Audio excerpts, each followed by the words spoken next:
ఇలా కేంద్ర రాష్ట్ర ప్రభుత్వాలు, అటు బీజేపీ ప్రభుత్వం ఇటు కాంగ్రెస్ ప్రభుత్వం, రెండు ప్రభుత్వాలు కలిసి రైతుల జీవితాలతో చెలగాటమాడుతూ ఉన్నాయి ఈరోజు. ఇప్పుడు నిన్న కొత్త సర్కులర్ ఇచ్చిండ్రు, నిన్ననే ఎకరాకు 2 యూరియా బస్తాలే ఇస్తారట. ఆ 2 కూడా ఇప్పుడు ఒకటట, నెలకొకటట. ఆ 2 బస్తాలకు తిరగాలన్నట యాప్ కోసం. నిన్న మా ఎంపీపీ శ్రీకాంత్ రెడ్డి చెప్తుండు, ఆయనకు యూరియా బుక్ చేసుకోవాలంటే యాప్ మీద వాళ్ళ బాపో దిక్కు, అమ్మో దిక్కు, కొడుకో దిక్కు, ఆయనో దిక్కు, నలుగురు 4 ఫోన్లు పట్టుకొని 3 గంటలు కొట్టంగా 2 బస్తాలు దొరికినాయట. 2 బస్తాల యూరియాకి ఇంట్లో 4 ఫోన్లు పట్టుకొని కొట్టంగా దలుగుతుంది, లాటరీ తగిలినట్టు. అది 2 బస్తాలు.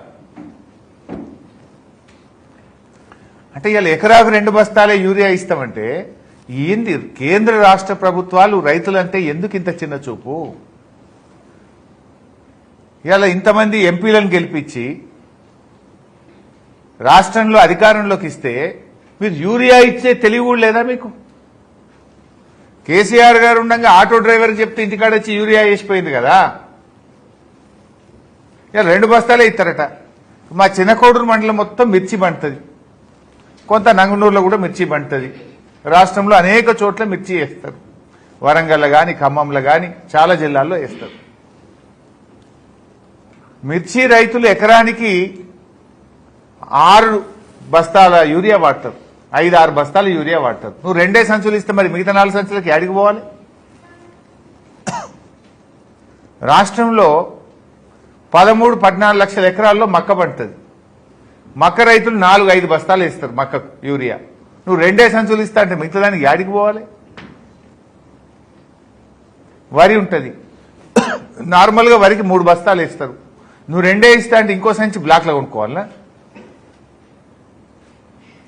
అంటే ఈ రకంగా ఇవాళ యూరియా సరఫరాలో కూడా ఈ ప్రభుత్వం దారుణాతి దారుణంగా ఫెయిల్ అయిపోయింది. పోలీస్ స్టేషన్లలో పెట్టి అమ్ముడు, యాపులు పెట్టుడు. యూరియా ఇవ్వమంటే రైతులను పోలీస్ స్టేషన్లో పెట్టి చిత్రవదలు పెడుతున్నారు, అక్రమ కేసులు పెడుతున్నారు, పెద్ద పెద్ద లైన్లలో చెప్పులు లైన్లో పెట్టిస్తున్నారు. బాయికాడ వ్యవసాయం చేయమంటారా? యూరియా సంచుల కోసం లైన్లో నిలబడమంటారా? ఇవాళ కేంద్ర ప్రభుత్వం కూడా ముబ్బడిగా ఎరువుల ధరలు పెంచేసారు. 30% ఎరువుల ధరలు పెరిగినాయి. అటు డీజిల్ పెంచుడు, ఇటు ఎరువులు పెంచుడు. రైతు మీద భారం పెరిగింది. డీజిల్ ధరలు పెరిగి, ఎరువుల ధరలు పెరిగి, మద్దతు ధర మాత్రం ఆ స్థాయిలో పెరుగుతలేదు.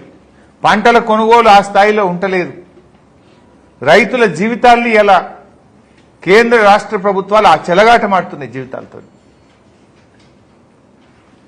ఇలా యూరియా సరఫరాలో ఈ ప్రభుత్వం పూర్తిగా ఫెయిల్ అయిపోయింది. ఈ 2 బస్తాల ఆలోచన విరమించుకోవాలి. ఇప్పుడు మిర్చి బండే రైతుకు 5-6 బస్తాలు కావాలి, మక్క బండేటోళ్ళకు 4-5 బస్తాలు కావాలి. ఏ పంటకు ఏ మోతాదులో కావాలనో ఇయ్యాలి, కానీ అందరికి ఒకటే సూత్రం అంటే ఎట్లా? పంటల దిగుబడి తగ్గిపోతుంది అంటే రైతు వ్యవసాయం చేయొద్దా? మాట్లాడితే రైతు బిడ్డలు, రైతు రాజ్యం అని డైలాగులు కొడతారు కదా.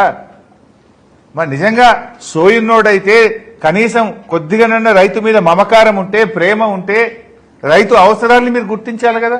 అందరికీ ఒకటే, సాగుకు ఒకటే మంత్రం, పెళ్లికి ఒకటే మంత్రం అన్నట్టు అన్ని పంటలకు 2 బస్తాలంటే ఎట్లయితుంది? ఆ ఇచ్చే 2 సంచులకు 2 సార్లు పోవాలన్నట. దానికి యాప్ పేరు మీద కొంత సమయం పోతే, ఒకరు పోయి తెచ్చుకోవాలంటే ఆటో కిరాయి, మనిషి ఒకరోజు పని ఖరాబు, మళ్ళా నెలకు పోతే మళ్ళొక్క సంచి. ఏం కోసం పెట్టుడిది? నిన్న బోనస్ కూడా మంగళం పాడిర్రు.